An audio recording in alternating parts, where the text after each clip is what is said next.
Assalamualaikum warahmatullahi wabarakatuh. Selamat malam, selamat datang, dan salam sejahtera untuk kita semua. Yang terhormat Gubernur Bengkulu yang diwakili oleh staf ahli bidang pemerintahan Sekretariat Daerah Provinsi Bengkulu, yang kami hormati unsur forum koordinasi pimpinan daerah Provinsi Bengkulu, anggota DPD dan DPR RI Dapil Bengkulu, yang kami hormati wali kota serta para bupati seprovinsi Bengkulu, para rektor Universitas Negeri dan Swasta Bengkulu, Ketua KPU seprovinsi Bengkulu, Ketua Bawaslu, Ketua Partai Pengusung, pasangan calon gubernur dan wakil gubernur Provinsi Bengkulu tahun 2015, tokoh adat, tokoh agama, serta tokoh masyarakat Provinsi Bengkulu, serta para pemirsa setia RBTV di rumah yang menyaksikan langsung debat publik pasangan calon gubernur dan wakil gubernur Provinsi Bengkulu tahun 2015 pada malam hari ini. Acara debat publik pasangan calon gubernur dan wakil gubernur Provinsi Bengkulu tahun 2015 malam ini Jumat tanggal 20 November 2015 dimulai. Hadirin yang kami hormati, acara akan kita awali dengan menyanyikan bersama lagu kebangsaan Indonesia Raya. Hadirin dimohon berdiri.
Hadirin disilakan duduk kembali.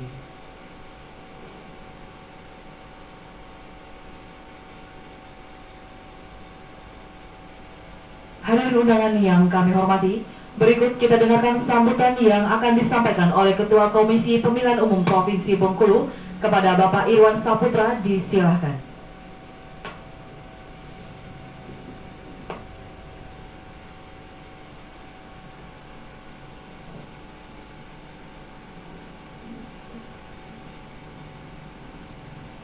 Bismillahirrahmanirrahim. Assalamualaikum warahmatullahi wabarakatuh. Selamat malam dan salam sejahtera untuk kita semua. Yang kami banggakan, pasangan calon gubernur dan wakil gubernur Bengkulu tahun 2015, nomor urut 1 Bapak Dr. Haji Ridwan Mukti dan Bapak Dr. Haji Rohidin Mesa. Yang kami banggakan, pasangan calon gubernur dan wakil gubernur Bengkulu nomor urut 2 Bapak Sultan Bahtiar Najamuddin dan Bapak Mujiono beserta tim pendukung masing-masing pasangan calon. Yang kami hormati Bapak Gubernur atau yang mewakili, yang kami hormati anggota DPR RI dan DPD RI Daerah Pemilihan Provinsi Bengkulu, ada Ibu Elva dan Bang Ken. Terima kasih sudah hadir. yang kami hormati unsur Forum Koordinasi Pimpinan Daerah Provinsi Bengkulu yang hadir dalam kesempatan ini, yang kami hormati anggota Bawaslu Provinsi Bengkulu, para ketua dan anggota komisioner dari Komisi Penyiaran Daerah Bengkulu dan Komisi Informasi, para undangan, Bupati, dan ada Ibu Wakil Wali Kota se-Provinsi Bengkulu, serta yang kami banggakan para pimpinan partai politik pengusul dan para hadirin yang mewakili perguruan tinggi, para rektor, kemudian yang mewakili organisasi sosial kemasyarakatan, mewakili organisasi mahasiswa dan kemudaan, serta hadirin yang tidak bisa kami sebutkan satu persatu, dan pemirsa dimanapun Anda berada yang berbahagia. Alhamdulillah atas dukungan dan kerjasama kita semua, tahapan demi tahapan penyelenggaraan pemilihan gubernur tahun 2015 ini telah kita lalui dengan aman dan lancar. Dan pada malam hari ini kita semua akan menjadi saksi dari satu agenda penting dari rangkaian tahapan kampanye, yaitu debat publik pasangan calon gubernur dan wakil gubernur Bengkulu periode 2016-2021. Bapak-bapak dan ibu-ibu hadirin yang kami muliakan, karena acara debat ini merupakan rangkaian dari kegiatan kampanye, sudah barang tentu substansi yang dituju dari acara debat ini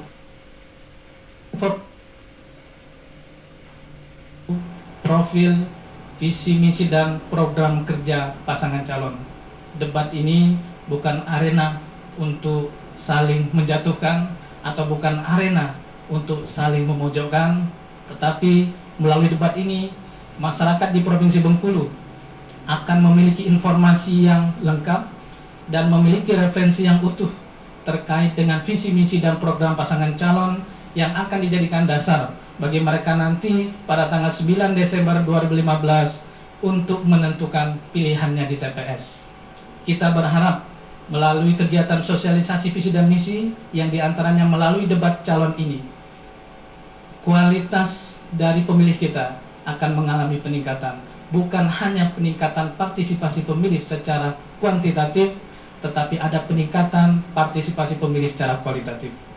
Bapak-bapak dan ibu-ibu hadirin yang kami hormati, debat ini akan dilaksanakan sebanyak 3 putaran, yang pada malam hari ini akan dilangsungkan putaran pertama dengan tema tentang pendidikan dan sumber daya manusia. Akan ada 2 kali debat lagi, yaitu pada tanggal 27 dan 30 November yang akan datang. Debat ini akan disiarkan secara langsung dan juga nanti akan disiarkan secara tunda. Bagi masyarakat yang tidak bisa menyaksikan secara langsung siaran ini, maka 2 hari setelah ini akan ada siaran tunda di salah satu televisi kita, yaitu Televisi Republik Indonesia, yang mudah-mudahan tidak ada halangan. Pada tanggal 22 nanti akan dilakukan siaran tundanya. Demikian sambutan dari kami. Terima kasih atas dukungan dan kerjasama dari semua pihak, sehingga acara malam hari ini insya Allah berjalan dengan lancar. Dan selamat menyaksikan. Wassalamualaikum warahmatullahi wabarakatuh.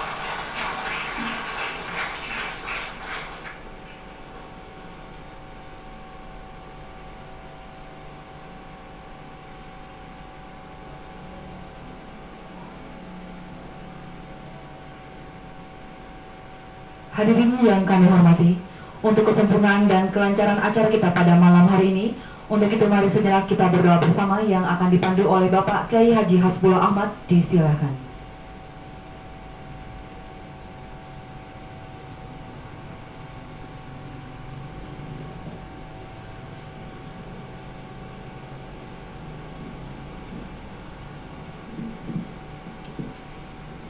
Assalamualaikum warahmatullahi wabarakatuh. Ala hadhihi niyyah wa ala kulli niyyatin shadihah. Al-Fatihah.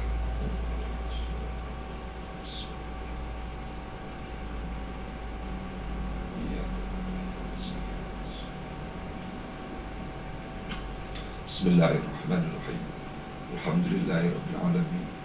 حمدا يوافي نعمه ويكافئ مزيده يا ربنا لك الحمد كما ينبغي لجلال وجهك الكريم وعظيم سلطانك اللهم صل على نور الأنوار وسر الأسرار وترياق الأغيار ومفتاح باب اليسار ومفتاح باب اليسار ومفتاح باب اليسار سيدنا ومولانا محمد المختار وآله الأطهار وأصحابه الأخيار عدد نعم الله وإفضاله اللهم صل على سيدنا محمد صلاة تحسن بها لنا الأخلاق وتوسع بها علينا الأرزاق وعلى آله وصحبه وبارك وسلم اللهم إنا أصبحنا لا نستطيع دفع ما نكره ولا نملك نفع ما نرجو وأصبح الأمر بيد غيرنا وأصبحنا مرتهنين بأعمالنا ولا فقير أفقر منا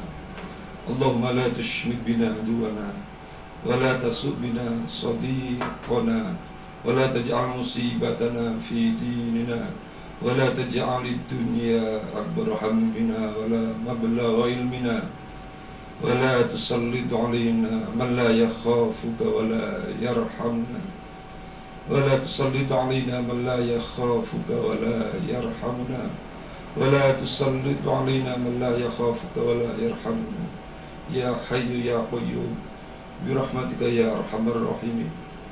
Tuhan, jangan beri kami pemimpin yang tidak takut kepadamu. Tuhan, jangan beri kami pemimpin yang tidak menyayangi kami. Ya Allah, ya Tuhan, kami mohon, kirimkanlah untuk kami pemimpin yang mempunyai waktu untuk peduli terhadap kami, menyayangi kami, dan sangat menyayangi kami. Rabbana taqabbal minna innaka antas samiul alim wa tub alaina ya maulana innaka antat tawwabur rahim. Jazallahu anna Muhammadan sallallahu alaihi wasallam ma huwa ahlu. Subhana rabbika rabbil izzati amma yasifun wa salamun alal mursalin walhamdulillahi rabbil alamin. Al-Fatihah. Bismillah.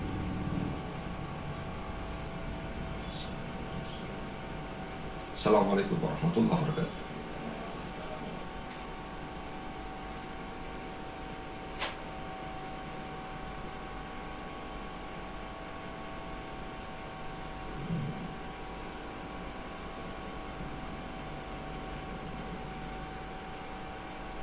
Baik Bapak Ibu hadirin undangan yang kami hormati, serta pemirsa setia RBTV Bengkulu, langsung saja acara akan kita lanjutkan dengan debat publik dari pasangan calon gubernur dan wakil gubernur Provinsi Bengkulu tahun 2015 yang tentunya nanti akan dipandu langsung oleh moderator kita.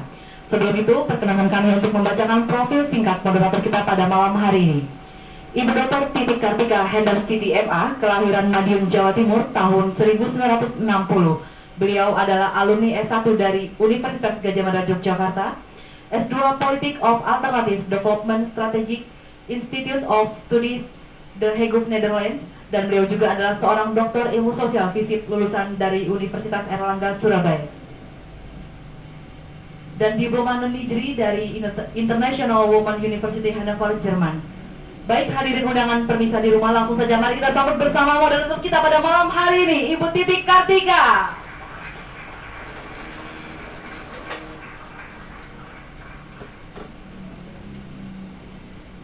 Assalamualaikum warahmatullahi wabarakatuh, dan selamat malam hadirin yang hadir di ruangan ini dan pemirsa yang ada di rumah.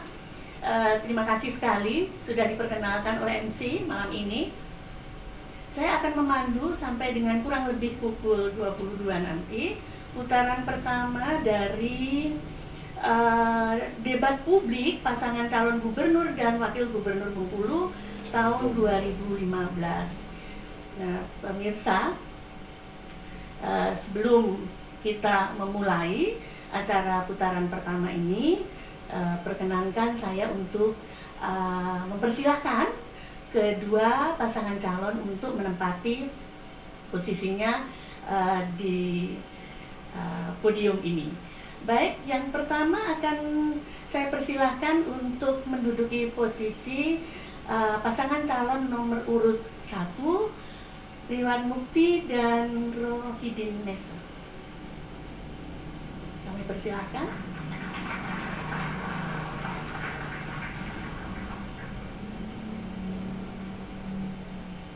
Bengkulu tercinta, Dr. Haji Ridwan Mukti dan Dr. Haji Rohidin Mursyah adalah simbol keberhasilan sekaligus keluarga yang sakinah. Setelah sukses dalam dunia bisnis di usia muda, lalu menjadi anggota DPR RI selama 10 tahun, RM terpilih sebagai Bupati Musirawas selama 2 periode. RM membangun daerah itu dengan beragam prestasi. Majalah Tempo bahkan memilihnya sebagai salah satu dari 10 pemimpin daerah terbaik di Indonesia. Kini, RM terpanggil untuk sebuah niat suci bagi negeri leluhurnya, Bengkulu. Rohidin Mursyah, putra Mana yang meraih segudang prestasi sejak kuliah di Yogyakarta, adalah seorang birokrat muda yang cerdas. Menjadi wakil Bupati Bengkulu Selatan yang sukses, Rohidin dicintai rakyatnya, sekaligus teladan bagi anak muda Bengkulu yang ingin maju dan meraih prestasi. Kini, Ridwan Mukti yang berdarah Rejang dan Rohidin Mursyah yang putra Bengkulu Selatan telah bersatu dengan segala kekuatan yang mereka miliki untuk Bengkulu tercinta. Baik. Ya, berikutnya setelah kita panggil pasangan calon nomor urut pertama, kita panggil pasangan calon nomor urut 2. Kami persilahkan menduduki posisinya Sultan Bahtiar Najamuddin dan Mujiono.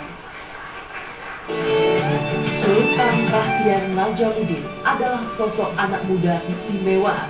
Umurnya baru 30-an, tapi sudah berhasil melewati rute ideal untuk menjadi seorang pemimpin. Mulai dari seorang aktivis di kampus, penggiat sosial, pebisnis, hingga politikus. Selain wakil gubernur, sebelumnya Sultan adalah anggota DPD RI daerah pemilihan Bengkulu.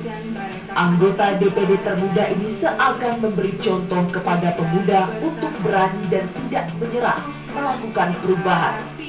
Kepiawaian berkomunikasi adalah salah satu keistimewaannya.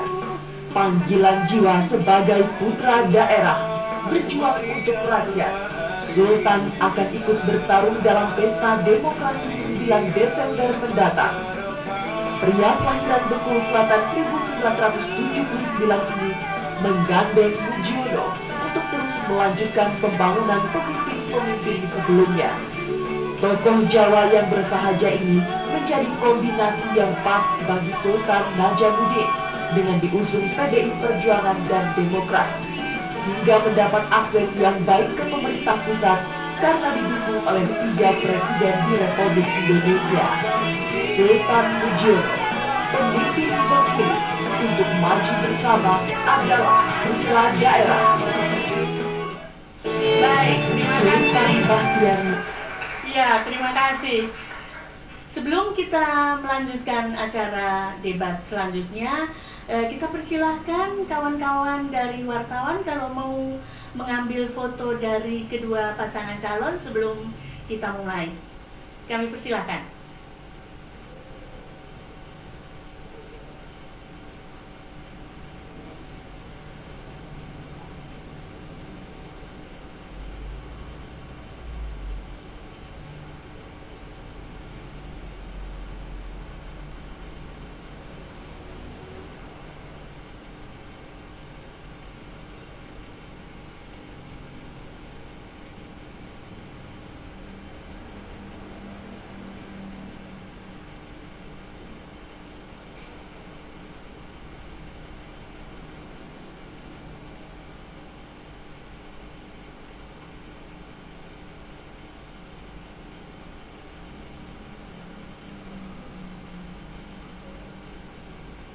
Baik, apakah waktunya sudah cukup, kawan-kawan wartawan? Ya, kita tunggu sebentar lagi. Baik. Ya, sudah. Terima kasih. Baik hadirin yang saya muliakan dan para pemirsa yang ada di rumah, sebelum kita mulai debat ini, kita akan meminta kepada wakil dari tim pakar untuk menyerahkan kepada saya soal-soal yang sudah diberikan, supaya kita semua juga tahu bahwa tidak ada yang tahu kecuali tim pakar. Baik, silakan wakil dari tim pakar.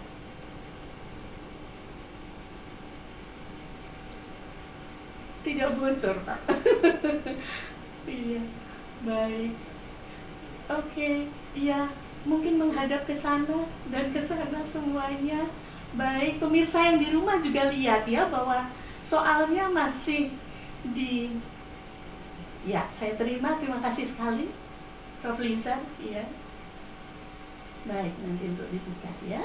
Baik, para hadirin dan pemirsa, seperti tadi sudah disebutkan oleh Bapak Ketua KPU, kita punya tata tertib atau aturan di dalam debat ini, dan memang sedikit panjang, tapi saya harus membacakan supaya kita semua tahu bagaimana aturan mainnya. Jadi tata tertib pelaksanaan debat publik pasangan calon gubernur dan wakil gubernur Bengkulu tahun 2015, debat terdiri atas 5 segmen, yaitu segmen pertama, kandidat memaparkan visi dan misi. Segmen yang kedua, kandidat menjawab pertanyaan dari tim pakar yang dibacakan oleh moderator. Segmen yang ketiga, kandidat saling bertanya. Segmen keempat, kandidat saling bertanya dan saling menanggapi. Segmen kelima, pernyataan penutup atau closing statement. Seluruh hadirin wajib mengenakan tanda pengenal yang dikeluarkan oleh panitia. Hadirin yang tidak mengenakan tanda pengenal dilarang berada di ruangan tempat debat berlangsung.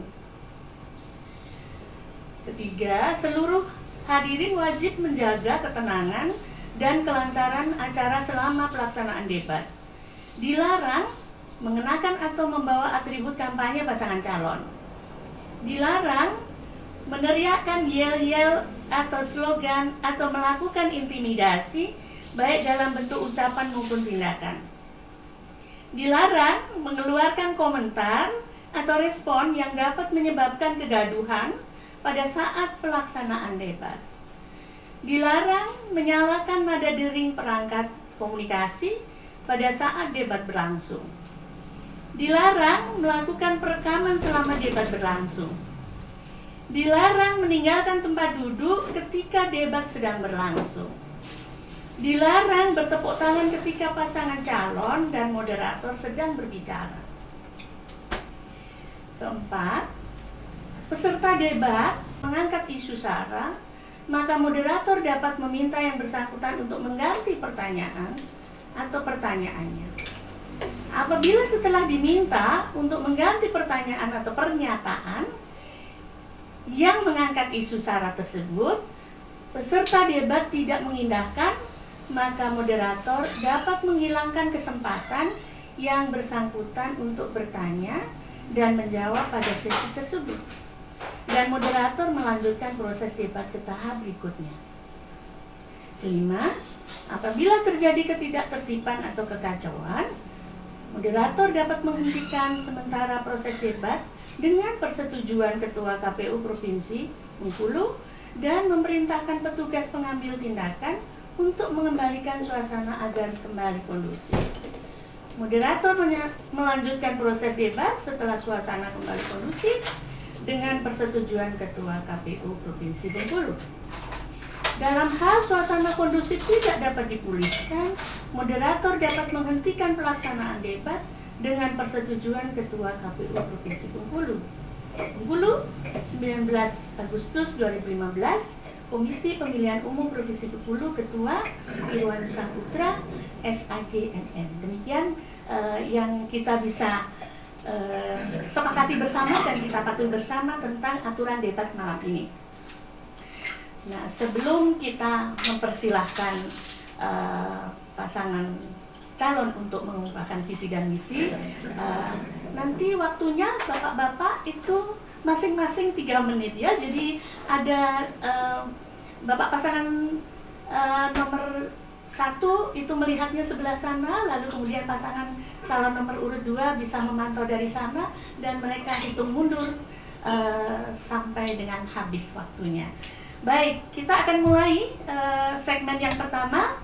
Ibu dan Bapak hadirin dan para pemirsa di rumah, kita akan mulai mempersilahkan pasangan calon nomor urut pertama untuk melakukan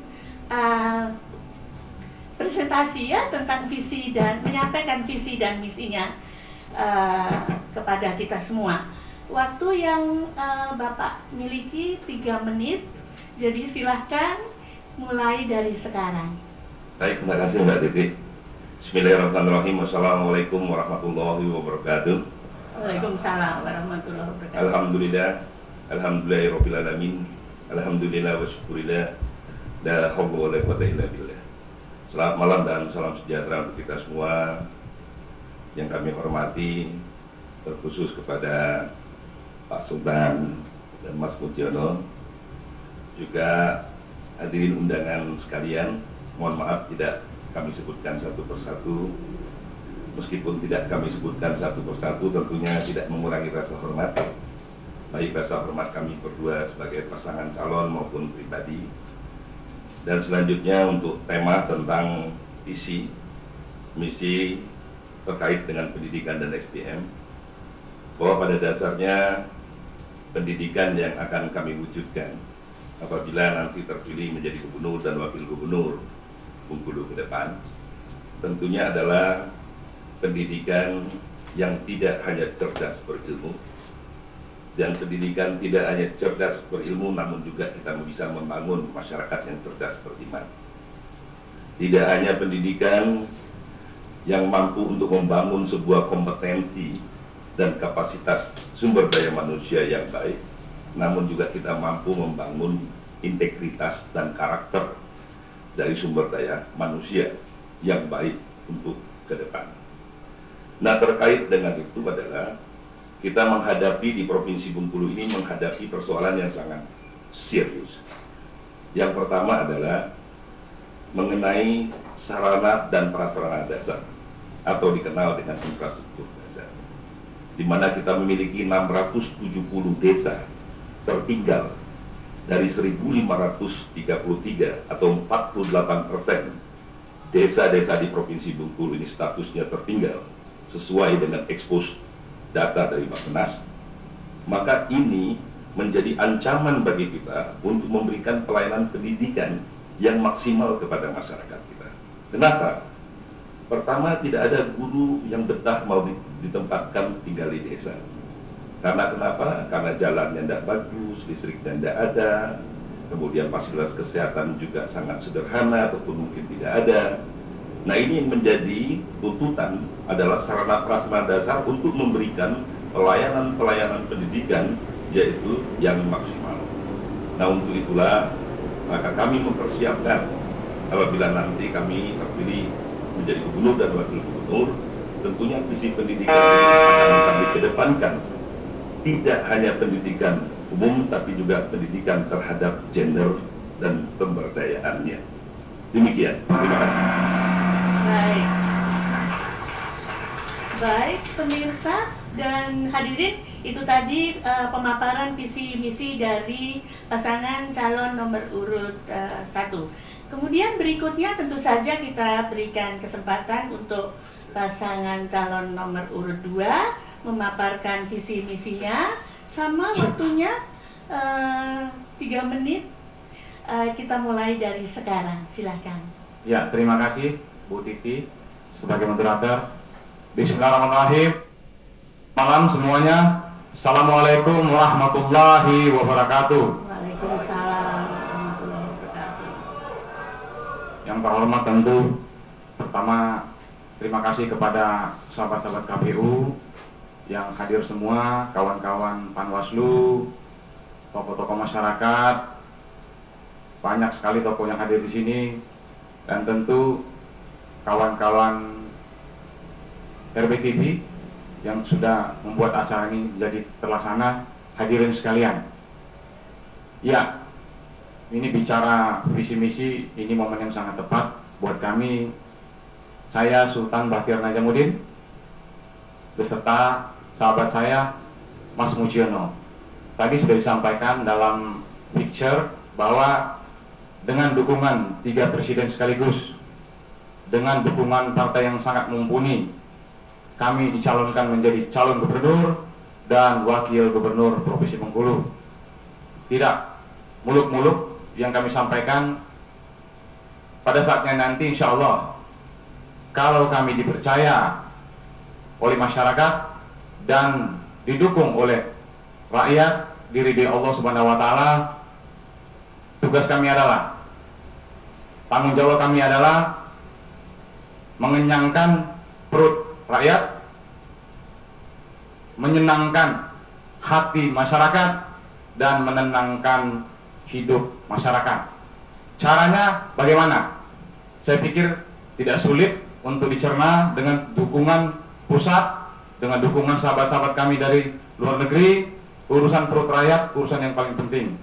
Kami pastikan agar beras tercukupi dengan baik, surplus, bahkan pertanian akan kami galakkan betul dengan maksimal, irigasi, bibit, traktor, dan lain-lain. Kemudian kami pastikan bahwa jalan-jalan pasti mulus semua. Pendidikan SMA kami akan buat gratis, banyak sekali. Ya, tapi terpenting, kami akan membuat pola kerja dan gaya kepemimpinan. Mohon maaf, Pak Yeri dan Makti, saudara saya, kami akan membuat cara kerja dan pola kerja yang agak berbeda dengan Bapak 10 tahun di Musirawas. Karena kami punya data dengan sangat konkret. Mohon maaf, betul, ini bukan bermaksud untuk memprovokasi, tapi 10 tahun Bapak memimpin Musirawas, ternyata IPM Kabupaten Musirawas hanya 6,9, dan itu jauh di bawah Provinsi Bengkulu. Jauh kami lebih baik daripada Kabupaten Bapak. Saya pikir masih banyak hal yang harus saya sampaikan, tapi waktu habis. Demikian. Baik, terima kasih. Para hadirin yang saya hormati dan para pemirsa yang berbahagia di rumah, demikian tadi akhir dari segmen pertama, yaitu segmen yang kedua pasangan calon menyampaikan visi dan misinya. Kita nanti akan melakukan pendalaman di segmen yang kedua, tetapi kita akan jeda sebentar, pariwara, dan setelah itu kita akan kembali.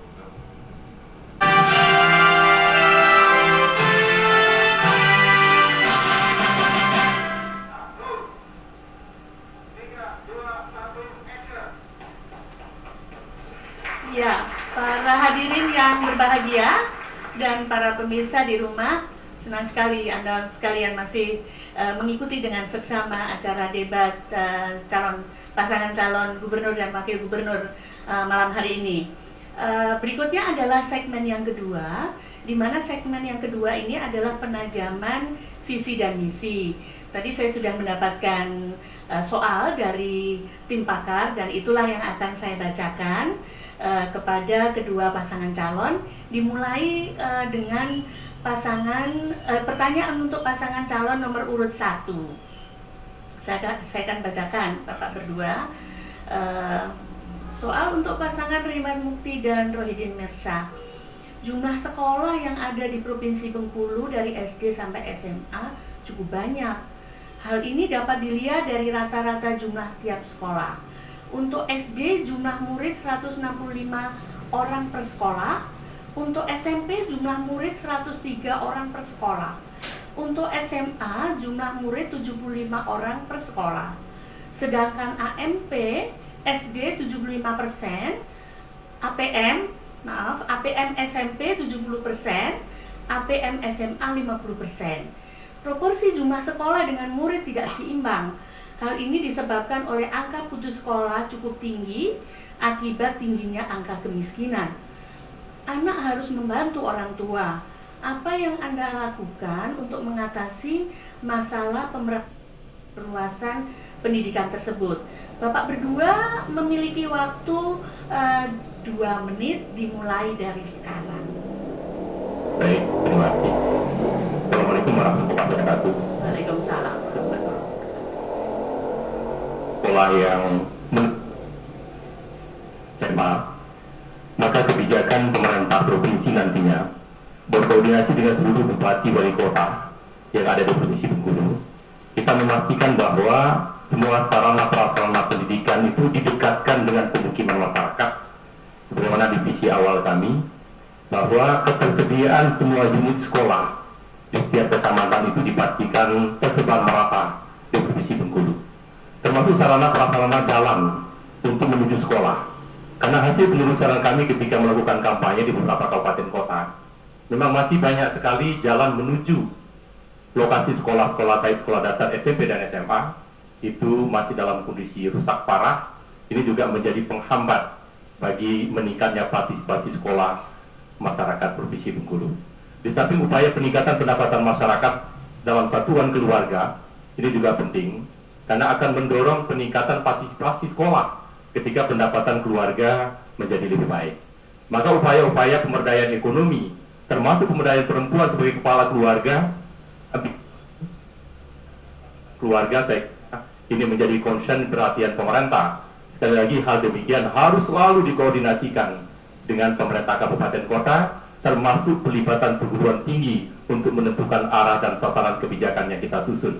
Karena kami melihat selama ini banyak sekali kebijakan pada tataran provinsi yang gagal, tidak bermanfaat, bahkan sia-sia dengan uang ratusan miliar, karena tidak didasari oleh kajian akademik yang mumpuni yang dilakukan oleh pemerintah 2 dekade terakhir. Terima kasih. Juga yang paling penting, masih ada waktu sedikit, diaktifkan Satgas Wajib Belajar untuk di setiap desa-desa. Baik, ya, para pemirsa dan para hadirin, itulah tadi jawaban dari pertanyaan yang diajukan oleh tim pakar. Berikutnya kepada pasangan calon nomor urut 2, saya akan bacakan pertanyaan yang diajukan oleh tim pakar. Untuk Sultan Bahtiar Najamuddin dan Mujiono. Pendidikan merupakan salah satu pilar terpenting dalam pembangunan manusia. Pembangunan pendidikan harus mampu menjamin untuk meningkatkan mutu pendidikan di Provinsi Bengkulu. Dari hasil penelitian yang telah dilakukan di Provinsi Bengkulu, ternyata masih banyak sekolah SMA yang sarana prasarananya memprihatinkan, tidak memiliki labor perpustakaan yang masih sangat sederhana. B. Tingkat kesejahteraan guru non-PNS atau guru honor masih sangat rendah. C. Peningkatan kualitas guru yang kurang mendapat perhatian. D. Angka kelulusan ujian nasional yang masih sangat rendah. E. APBD untuk pendidikan masih antara 10% sampai 5%. Apa program Bapak berdua maksudnya untuk mengatasi masalah tersebut? Silakan, Bapak punya waktu 2 menit dimulai dari sekarang. Ya, makasih Bu Dede. Pertanyaan yang sangat penting buat kami. Sebelum saya jawab persis apa yang ditanya, izinkan juga saya yang menyampaikan data. Pendidikan ini tadi kan ya bicara IPM ya. Itu IPM itu kan akumulasi dari pendidikan, kesehatan dan lain-lain.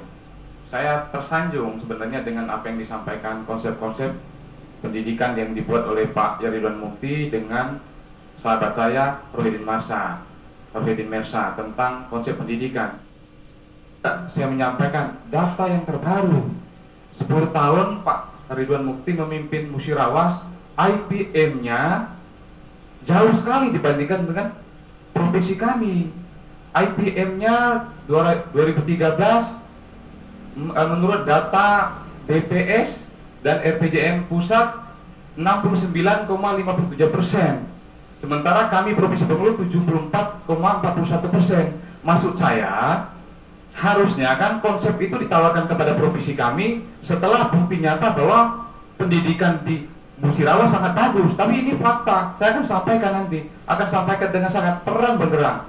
Oke Bu, saya masuk dengan apa yang Ibu sampaikan. Jelas, kami sudah sangat menyiapkan program dengan sangat akurat bahwa infrastruktur, bangunan-bangunan sekolah pasti kami akan perbaiki. Bahkan yang kurang kami akan tambah. Meskipun ada tentu provinsi harus mengikuti regulasi pendidikan yang sudah dibuat dari pusat. Tapi kami dengan APBD yang ada, dengan koordinasi kabupaten kota tentu sangat serius memperbaiki. Kemudian kualitas guru akan kami tingkatkan dengan pelatihan-pelatihan baru. Tentu yang terpenting adalah kesejahteraan guru. Dalam APBD provinsi ke depan, saya sebagai gubernur dan wakil gubernur, kami pasti buatkan porsi khusus kepada guru-guru kami agar lebih sejahtera dan lebih baik. Demikian. Oke, baik. Kita beri semangat untuk kedua pasangan calon. Baik, terima kasih para hadirin dan para pemirsa di rumah. Segmen yang kedua telah berakhir dan sebelum kita menuju segmen yang ketiga akan ada jeda pariwara dan jangan kemana-mana, kita akan kembali.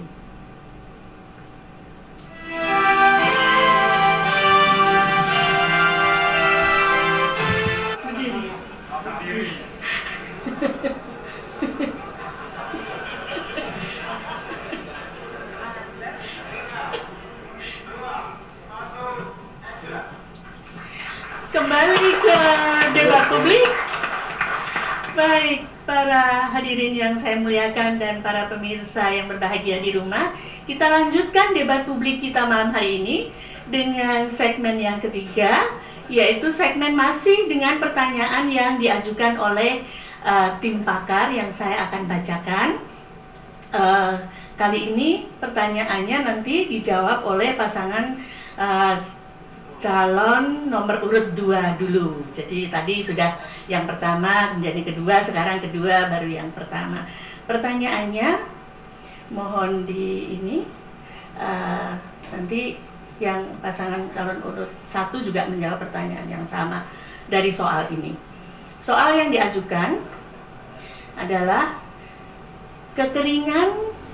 kekerasan sering sekali terjadi di masyarakat kita, perampokan dan pembegalan di daerah Rejang Lebong, pembakaran kantor Kapolsek Tapus, pertikaian antar masyarakat dan perusahaan, PBS, perambahan tanah negara seperti lapangan golf, perambahan hutan, kekerasan seksual, bahkan Bengkulu memiliki angka incest tertinggi di Indonesia, dan pertikaian antar daerah karena tapal batas. Apa strategi yang akan Anda lakukan untuk menciptakan kondisi masyarakat yang kondusif? Bagaimana Anda menyiapkan agar masyarakat Bengkulu menjadi masyarakat yang santun dan produktif? Ini dipersilahkan kepada pasangan calon nomor urut 2 untuk menjawab lebih dulu dengan waktu 2 menit mulai dari sekarang. Silahkan. Cek.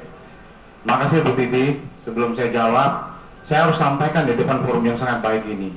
Pak Ketua KPU, Pak Moderator dan sahabat-sahabat saya semua. Saya sudah diingatkan 2 kali tadi. Saya menyampaikan data, tapi coba cerna dong kalimat-kalimat yang dikeluarkan oleh pasangan nomor urut 1 tadi. Mereka menyampaikan Bengkulu sangat tertinggal, jalan-jalan rusak, sekolah rusak. Itu kan fakta yang mereka sampaikan. Saya juga menyampaikan fakta ini gitu loh.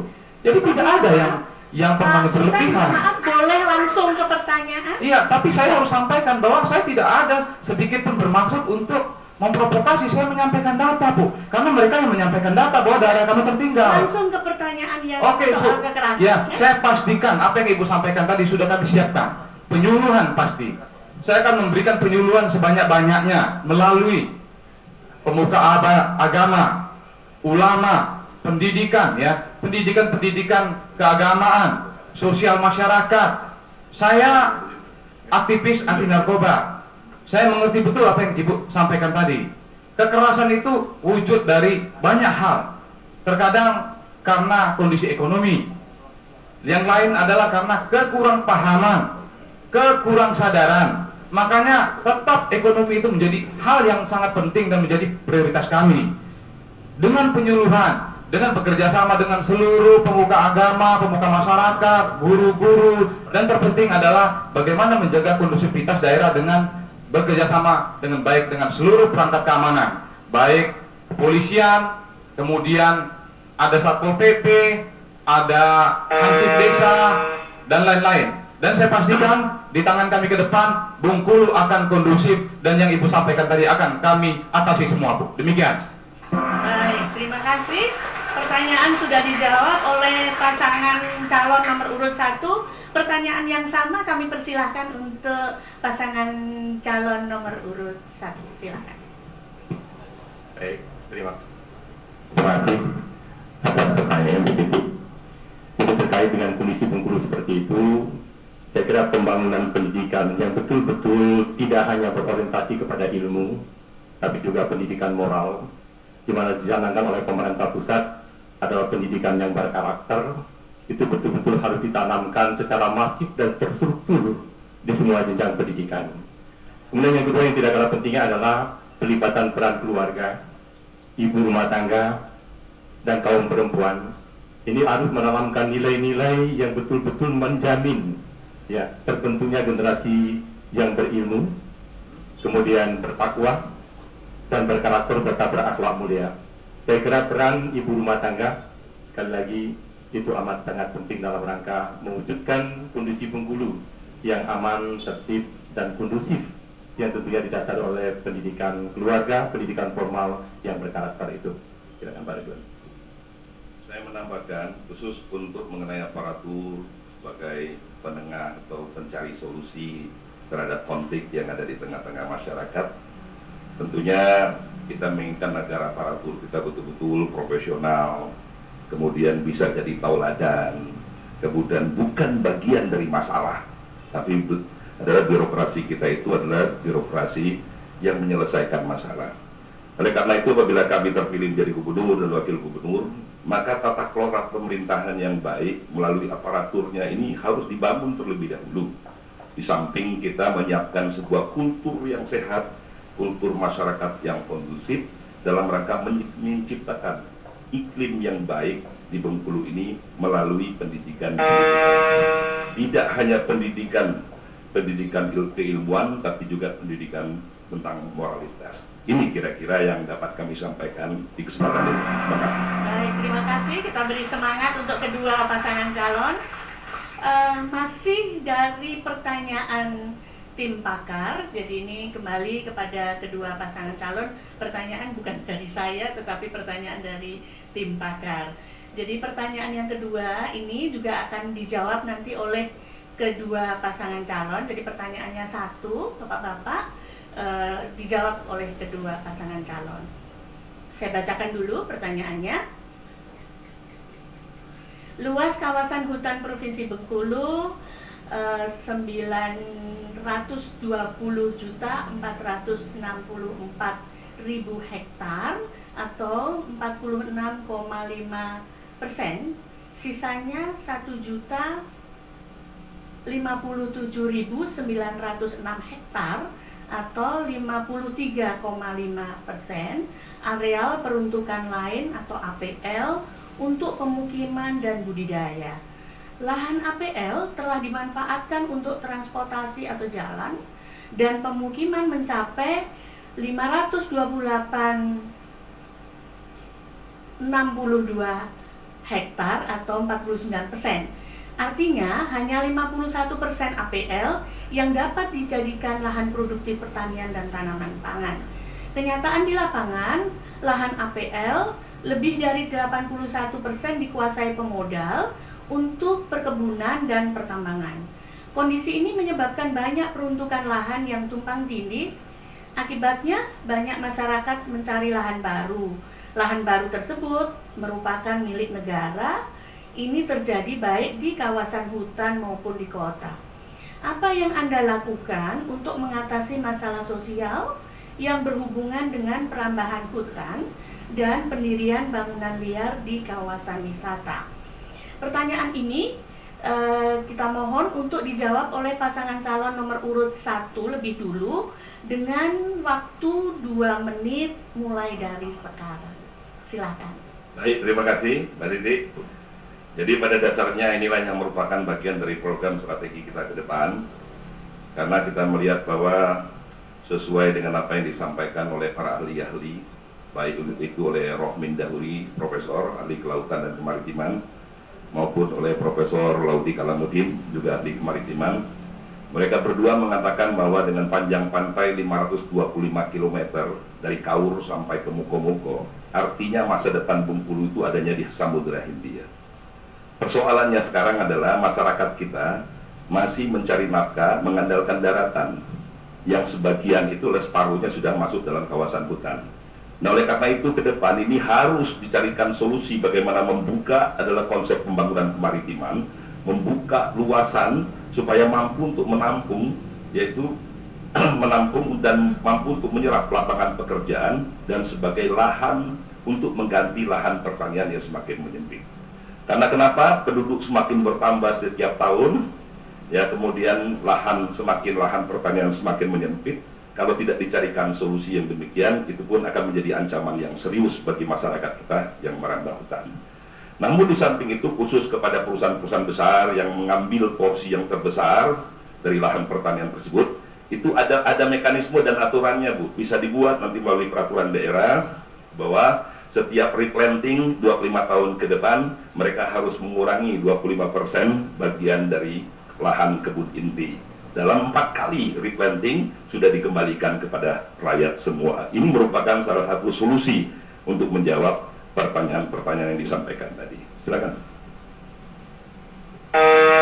Baik, saya sedikit menambahkan, itu semua akan bisa diwujudkan dengan baik kalau sekali lagi birokrasi pemerintahan kita bisa bekerja dengan produktif, sehat. Baik, sudah selesai waktunya.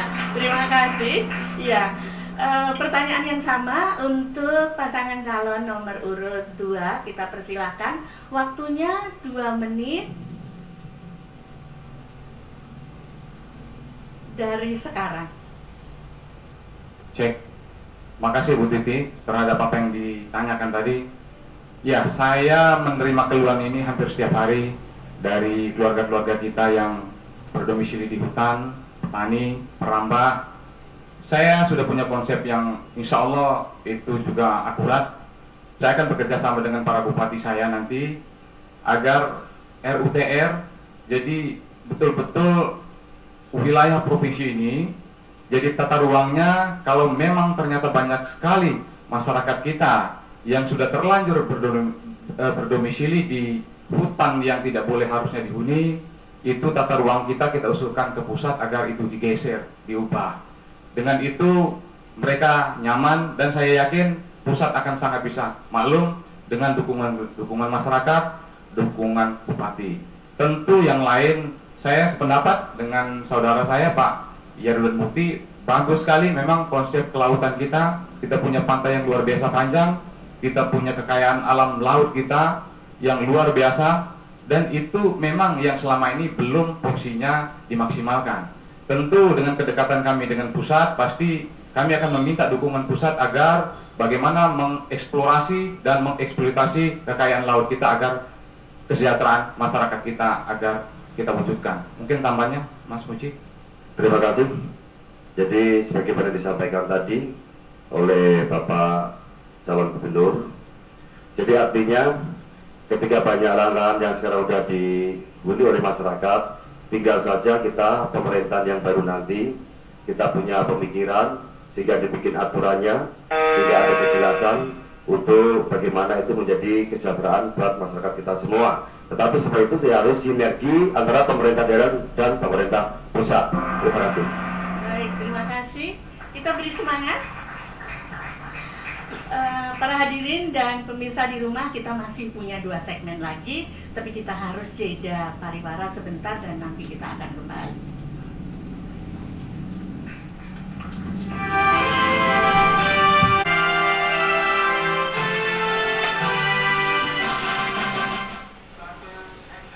Kembali ke debat publik calon pasangan gubernur dan wakil gubernur tahun 2015.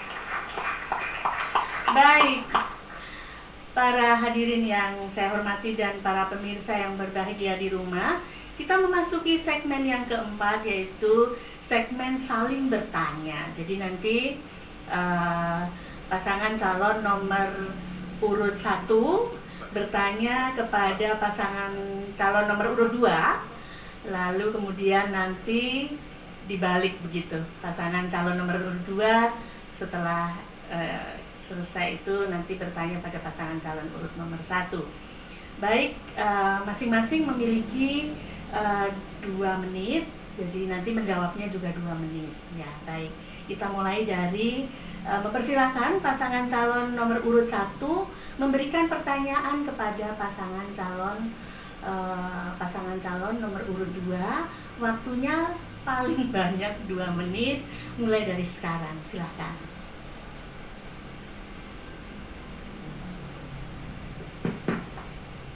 Baik, terima kasih. Pertanyaan sederhana saja. Ini terkait dengan tema kita, pendidikan dan SDM.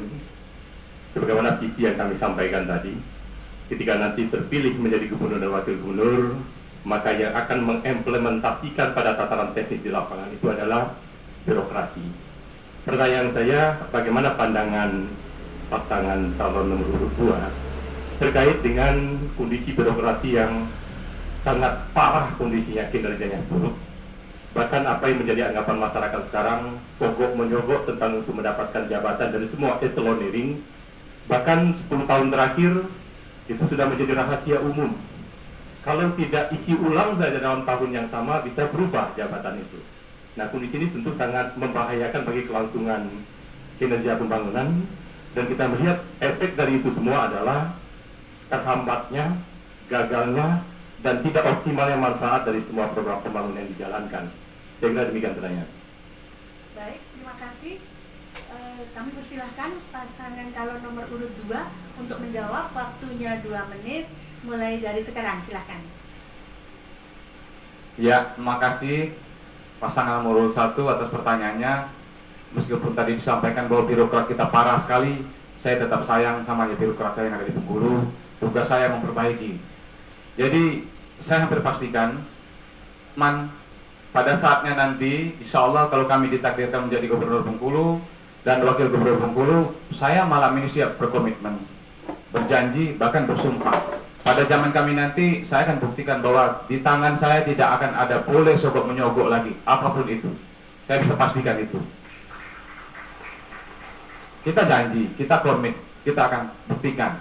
Karena betul, rekrutmen birokrasi yang keliru dan tidak tepat, tidak punya nilai values yang bagus, itu justru yang outputnya nanti menjadi tidak maksimal. Saya sependapat bahwa kita punya komitmen. Insya Allah saya bukan orang yang suka berjanji. Setelah saya berjanji pasti akan saya buktikan. Itu bagian dari orang mengenal saya. Mas Muji mungkin tambahkan. Ya, terima kasih. Jadi mengenai pendidikan dan SDM itu tentunya akan kita tinggalkan bersama-sama, dan mengenai birokrasi. Jadi birokrasi yang akan dilaksanakan oleh pasangan Sultan Bangten Raja dan Bujono tentunya akan menempatkan sesuatu yang pada tempatnya. Karena ketika kita tidak mendapatkan sesuatu yang pada tempatnya, itulah akan menjadi masalah buat kita semua dan masalah rakyat di Provinsi Bengkulu. Justru itu malam hari ini kita bersama-sama ya mendengar, sehingga nanti akan bisa kita lakukan bersama-sama. Kemudian gagalnya program itu saya pikir harus menjadi perhatian kita bersama.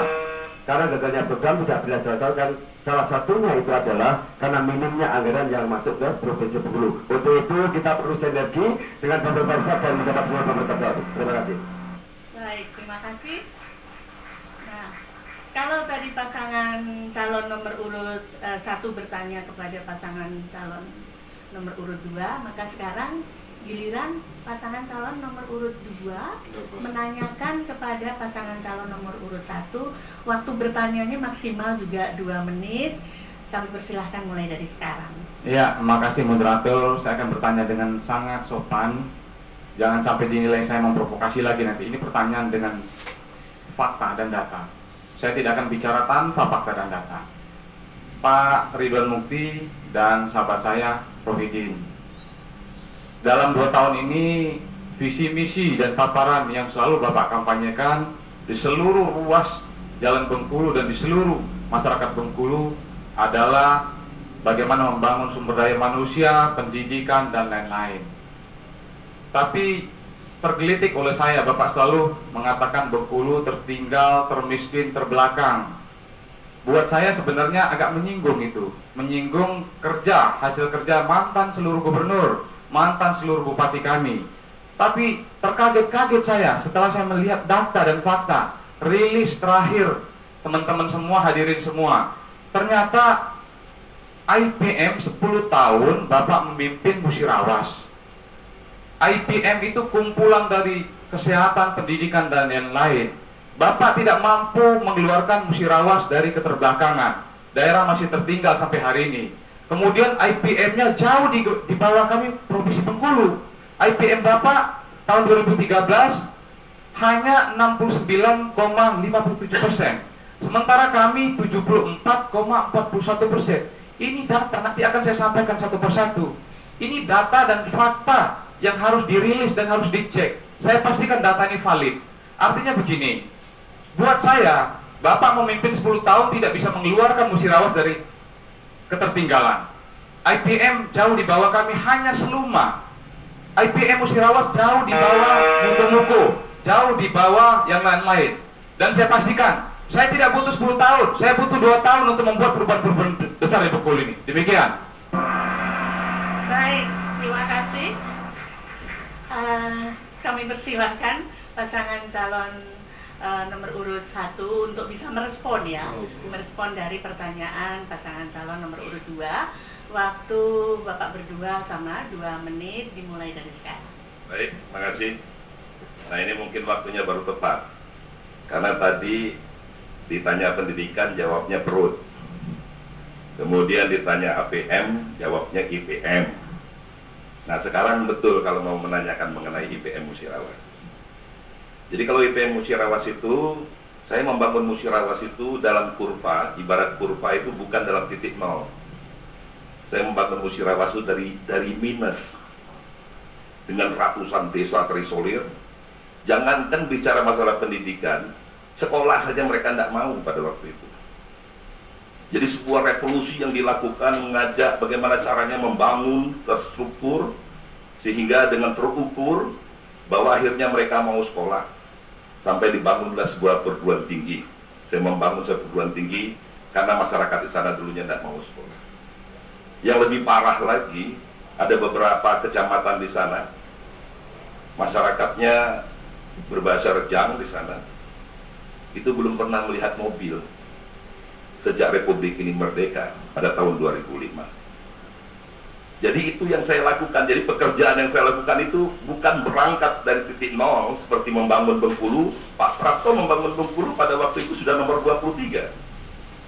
Bengkulu ketika dimekarkan menjadi provinsi termuda nomor 26 tahun 67-68. Ketika dipimpin Pak Prapto bisa menjadi urutan nomor 23. Namun sekarang urutannya 31. Itu yang dilaporkan oleh Bappenas secara resmi, bukan karang-karangan saya. Ini artinya bagaimana potret pembangunan yang dilakukan selama ini kira-kira. Nah, artinya percepatan pembangunan yang dilakukan di Bengkulu ini sangat lamban apabila dibandingkan apa yang saya lakukan di Musirawas, meskipun IPM-nya secara kuantitatif nilainya masih di bawah. Seperti itu. Terima kasih, kita beri semangat untuk kedua pasangan calon. Ini akhir dari segmen keempat dan kita jeda pariwara. Setelah itu nanti kita melakukan segmen kelima, yaitu segmen yang cukup panjang, yaitu segmen debat.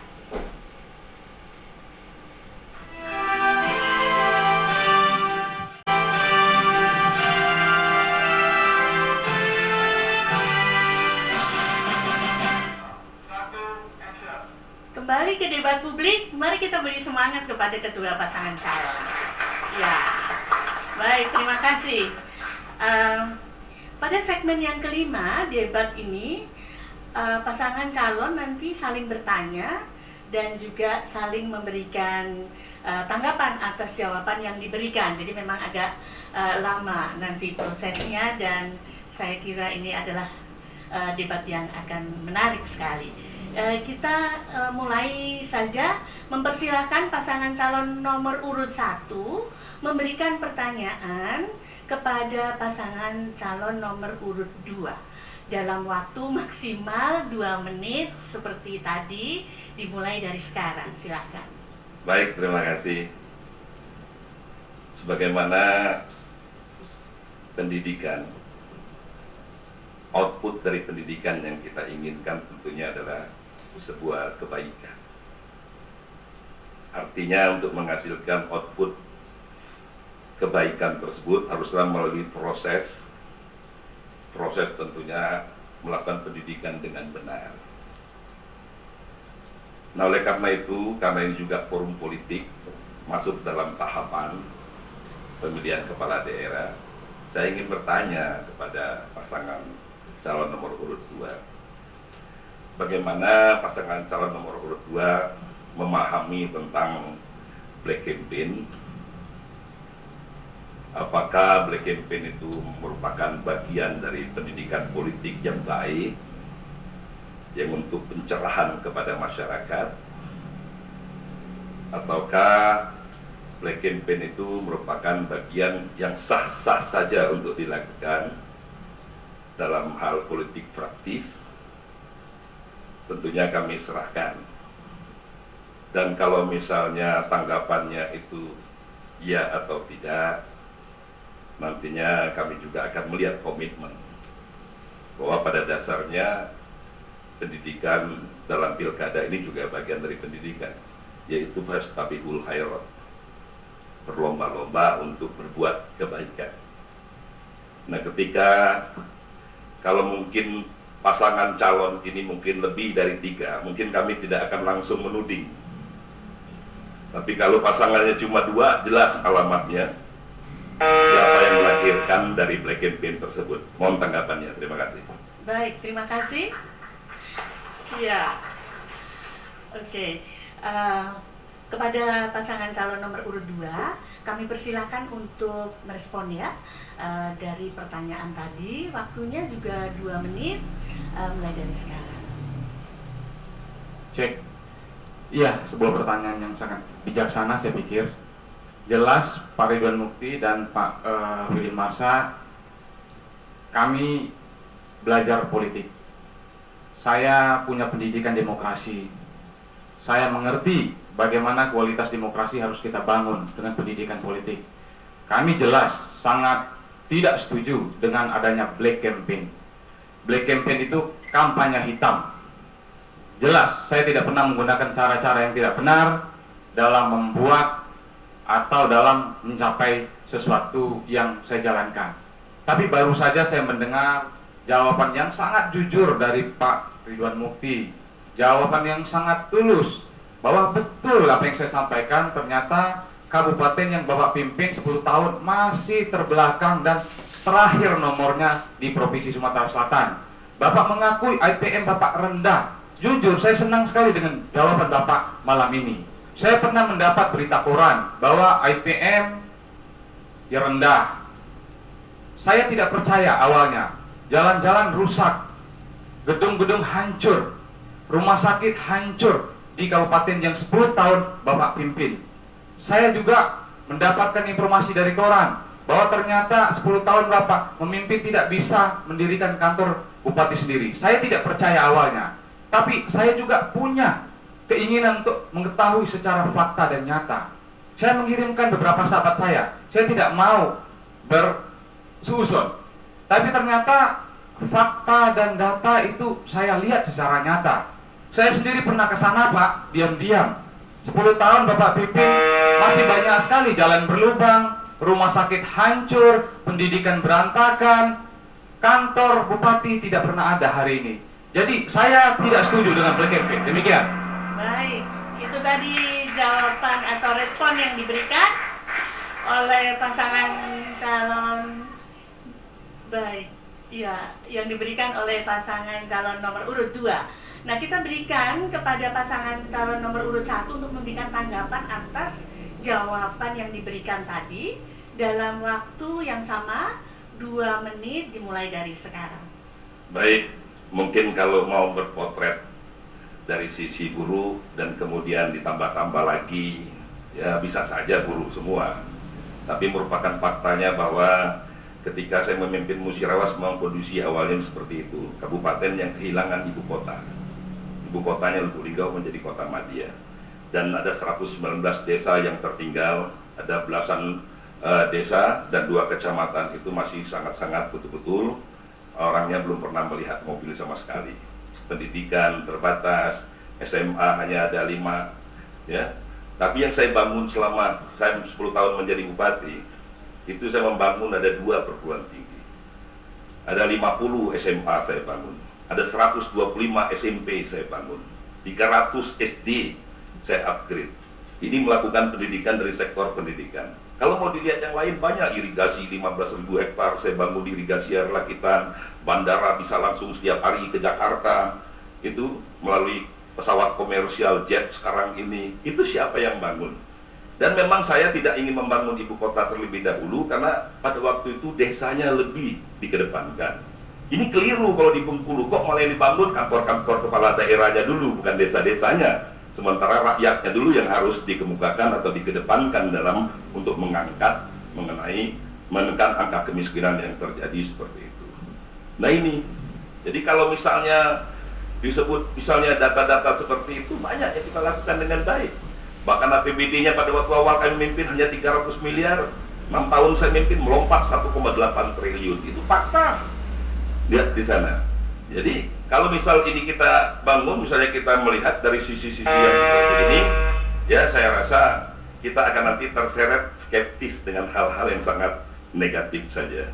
Jadi itu yang saya ingin sampaikan dan berikan pada kesempatan ini. Baik, terima kasih. Itu tanggapan yang diberikan atas jawaban dari pasangan calon nomor urut 2. Sekarang kita kasih kesempatan lagi untuk menanggapi jawaban yang diberikan barusan tadi, juga untuk 2 menit. Ya, kita mulai dari sekarang. Ya, terima kasih.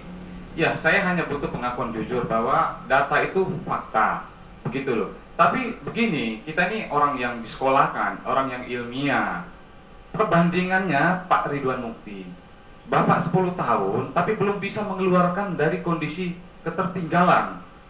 Akumulasi itu semua dihitung dengan IPM, itu rumus pasti. Itu dunia yang mengakui. Di depan saya ada Pak Ferry Ramli loh. Beliau bupati yang baru berapa tahun? 2 tahun, kabupatennya baru, tapi tidak tertinggal lagi gitu loh. Tidak tertinggal lagi, banyak sekali. Bupati-bupati kami yang pemekarannya baru, belum sampai 2 tahun, tapi kondisinya dinilai oleh pusat, BPS, dinilai oleh dunia, dinilai oleh lembaga yang sangat independen. Jadi saya bicara fakta saja. Dan saya lebih terkaget-kaget lagi, barusan Bapak ngomong APBD-nya besar sekali, uang triliunan. Loh, kalau uang triliunan, akumulasi dari pembangunan itu, mau pendidikan, kesehatan, apapun itu diukur oleh yang namanya IPM. Itulah hasilnya. Jadi saya heran juga kalau uang banyak itu, terus uangnya kemana dong? Uang kami dikit, tapi bisa kami bangun dengan bagus kok. Uang kami kecil. Saya kasih contoh, IPM Musirawas di bawah Kabupaten Muko-Muko, di bawah Kabupaten yang lain-lain lah. Hanya sedikit berselisih dengan Kabupaten Seluma. Itu memang kami masih punya 1 kabupaten lagi yang tertinggal, Seluma. Tapi yang lain-lain kami sudah bebas. Kalau saya punya uang lebih banyak, saya pastikan melompat jauh kami, Pak. Ini fakta data dan saya harus sampaikan. Ini saya tidak black campaign loh.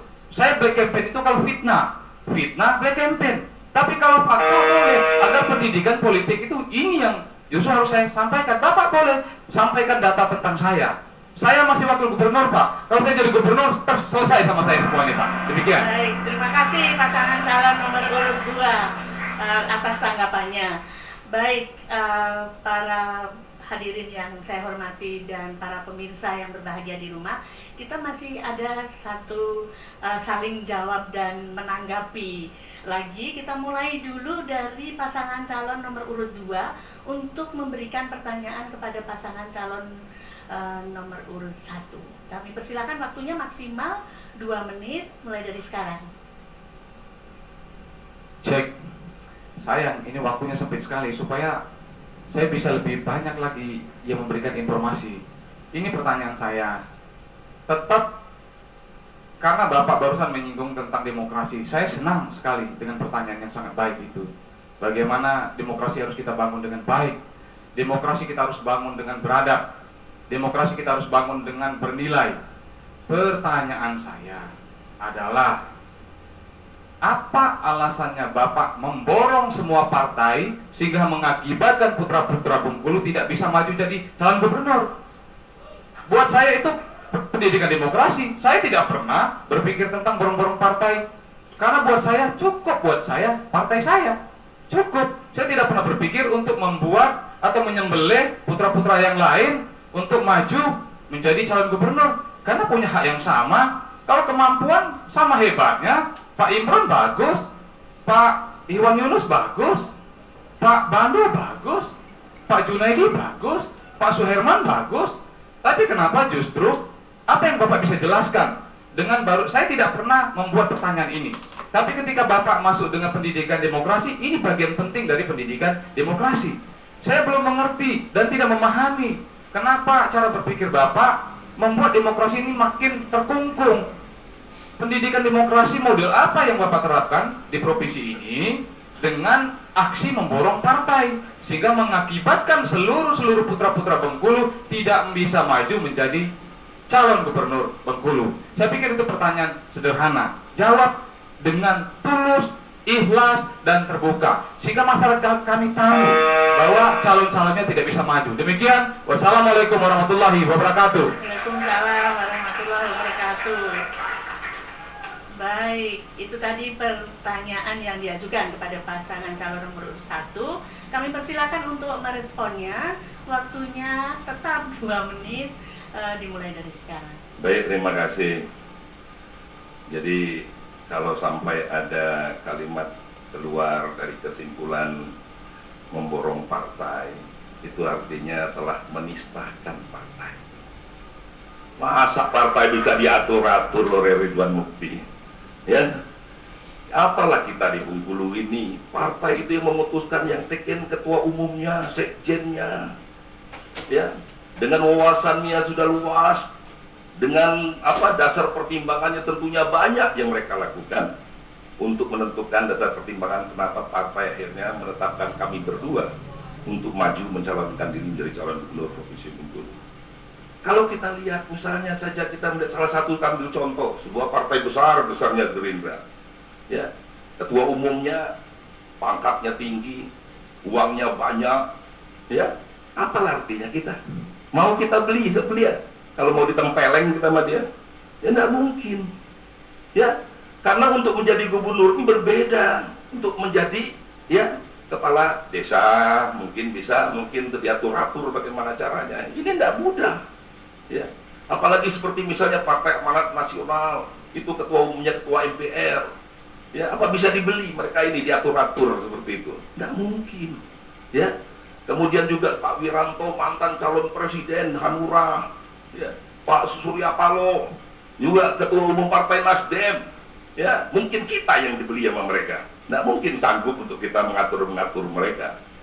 Nah, kalau misalnya juga seperti PKPI zaman itu Pak Sutioso, juga sama, P3, ya, Pak Romi juga sama, di Golkar juga seperti itu. Artinya kita telah menistakan partai politik yang besar itu kalau kita katakan bahwa kita bisa mengatur mereka. Baik, waktunya habis, Pak. Ya, baik, itu tadi jawaban yang diberikan oleh pasangan calon nomor urut 1 atas pertanyaan pasangan calon nomor urut 2. Nah, sekarang kami persilahkan pasangan calon nomor urut 2 untuk menanggapi jawaban yang diberikan tadi. Waktunya 2 menit juga. Silakan mulai dari sekarang. Ya, saya berterima kasih. Mudah-mudahan itu jawaban yang tulus dan jujur. Karena saya suka dengan sebuah kejujuran, ketulusan, dan keterbukaan. Karena saya sering mendengar justru dari putra-putra Bengkulu sendiri, dari calon-calon yang gagal, bahwa Pak, kami gagal ini gara-gara diborong sama Pak Ridwan Mukti. Itu kata mereka gitu, bukan kata saya. Jadi itu yang saya sampaikan gitu loh. Padahal logika sederhananya, perahu itu kan cukup, mungkin 1-2 partai saja sudah cukup. Saya dari awal saya sampaikan, lebih bagus kompetisi dan demokrasi itu kita bangun dengan sehat. Faktanya adalah, harusnya, idealnya adalah calon itu sebanyak-banyaknya, sehingga itu kompetisi pasti lebih sehat dan lebih bernilai. Itu yang saya pahami pendidikan demokrasi. Tapi ternyata di luar dugaan saya, senior-senior saya justru yang menyampaikan, waduh bagaimana ini kami kok bisa batal mencalon gara-gara partai kami diborong semua sama Bapak? Itu kata mereka loh Pak, bukan kata saya gitu loh. Makanya saya sampaikan, saya sih lebih suka, saya berusaha untuk berbuat jujur. Berusaha untuk, kalau saya sampaikan saya keliru, saya keliru. Saya salah, saya salah. Saya begini, saya begini. Saya suka dengan kejujuran. Pemimpin itu harus jujur dengan rakyatnya. Tanpa kejujuran, terus kita mau dibawa kemana? Jadi itu yang saya sih gak ada masalah. Itu haknya Bapak untuk memborong partai, sehingga mengakibatkan Pak Imron tidak maju, Pak Suherman tidak maju, Pak Bando tidak maju, Pak Iwan Yunus tidak maju, yang lain-lain tidak maju. Saya berharap nanti kita buat pendidikan yang lebih baik lagi, agar ke depan tidak boleh lagi fakta ini terjadi di provinsi kita Bengkulu. Demikian. Oke, baik, kita beri semangat dulu. Ya. Terima kasih untuk pasangan calon nomor urut 2 atas tanggapannya. Dan terakhir ini ditanggapi Pak berdua atas jawaban pasangan calon nomor urut 2 tadi. Kami persilahkan, waktunya tetap 2 menit dari sekarang. Silakan Pak. Baik, terima kasih. Saya mungkin sedikit bercerita saja. Kemunculan saya sebagai calon wakil gubernur berpasangan dengan Pak Duan Mufti. Pada awalnya saya tidak terpikir sedikit pun untuk maju dalam konstelasi politik Bengkulu. Namun di pertengahan awal Ramadan kemarin, saya ditelepon langsung oleh Pak Zulkifli Hasan. Pas tengah malam, apa kata beliau? Indorudin, kami minta kesediaan saudara untuk maju sebagai calon wakil gubernur Bengkulu. Dan permintaan seperti itu tidak cuma datang dari beliau. Pak Drizon juga demikian telepon saya. Iya, Pak Surya Paloh juga demikian. Iya, Kakanda Patris Rio Kapela juga begitu nelpon saya. Saya berada di Bengkulu dan belum ada komunikasi dengan Pak Ridwan Mufti. Dari beberapa kesimpulan partai besar itu, mereka semua melakukan analisa sedemikian rupa dengan kajian yang sangat panjang, sehingga mereka menyimpulkan bahwa Pak Ridwan Mufti akan diusung menjadi calon gubernur Provinsi Bengkulu. Dan dalam tanda petik sekali lagi, mereka minta kesediaan saya untuk mendampingi beliau, Pak Zulkifli Hasan. Akhirnya saya minta pertimbangan dengan banyak pihak, dengan senior-senior saya di Bengkulu, termasuk dengan keluarga dan masyarakat Bengkulu Selatan tempat saya mengabdi sebelumnya. Maka demi Bengkulu, sekali lagi demi Bengkulu, saya wakafkan diri saya sepenuhnya untuk membangun daerah ini. Dan kesempatan itu saya ambil. Saya mohon restu dari seluruh masyarakat kita. Jadi tidak ada kalau bagi saya, ya, upaya yang begitu keras kira-kira. Apalagi sampai statement keluar memprovokasi, kira-kira memborong partai dan sebagainya. Saya kira sekali lagi partai punya pertimbangan yang sangat matang ketika menetapkan pasangan calon untuk diusung selevel gubernur dan wakil gubernur untuk membangun Bengkulu ini. Terima kasih.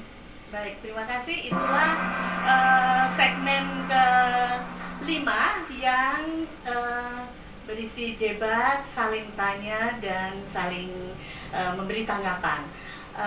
Para hadirin yang saya hormati dan para pemirsa yang di rumah, kita ikuti jeda pariwara, kemudian nanti kita akan ikuti closing. Tapi sebelum itu, boleh ya minta semangat satu kali lagi?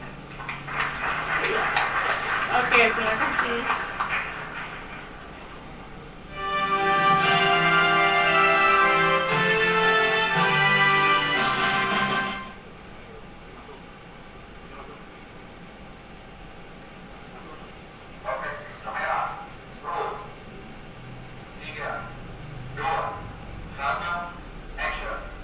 Masih di debat publik calon gubernur dan wakil gubernur 2015.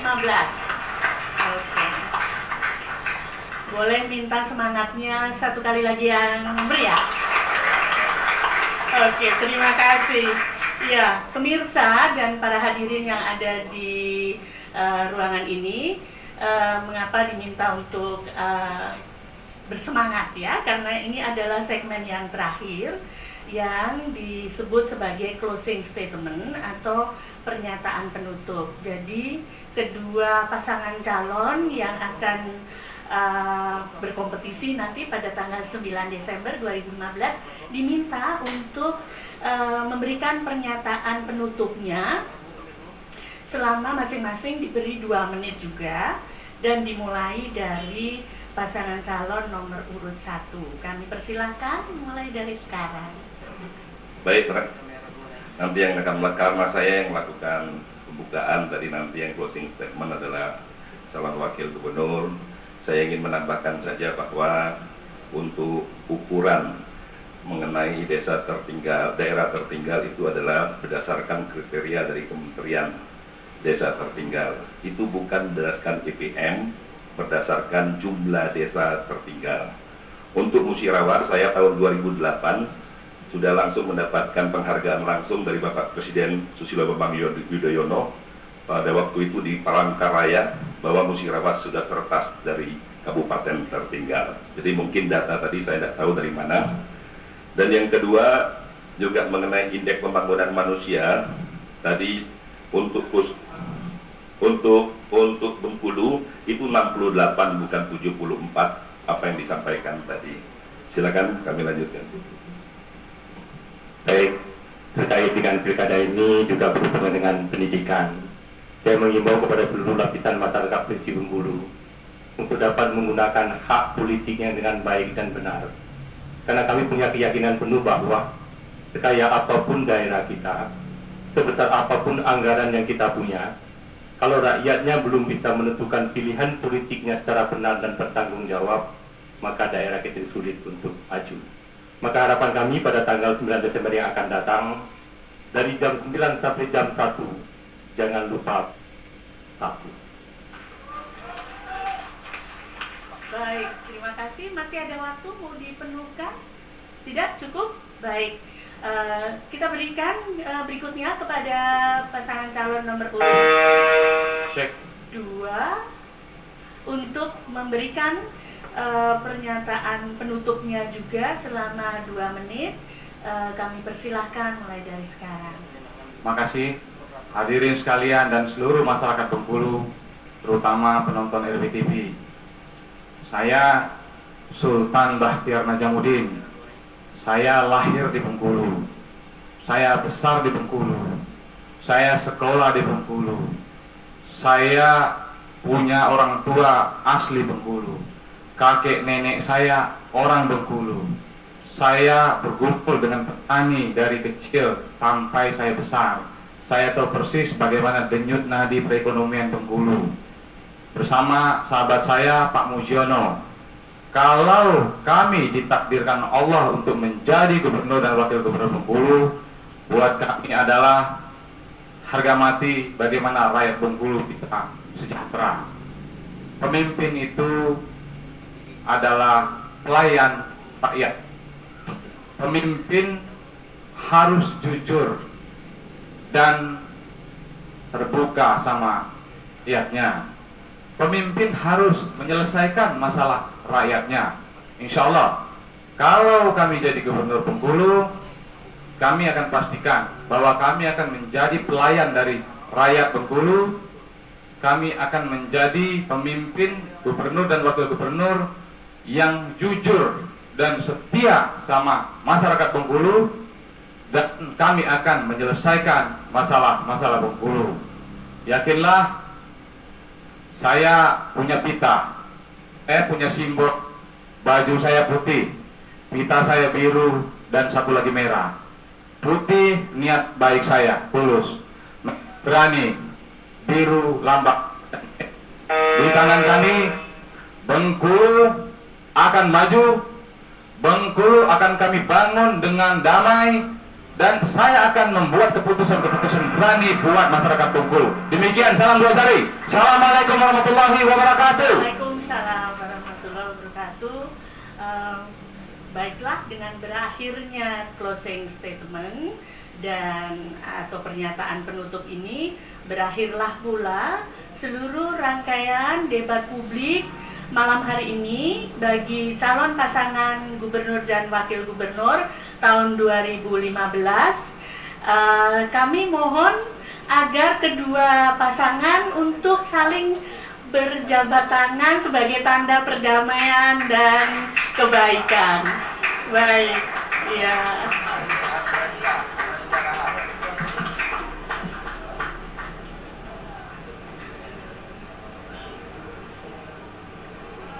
baik. Ya, sudah. Jabatannya sudah.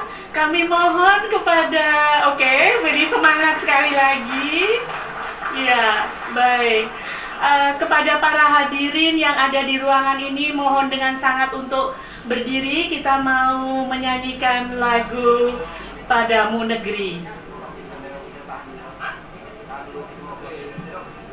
Apa boleh tetap di sini, Pak? Huh? Oke.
Ya, baik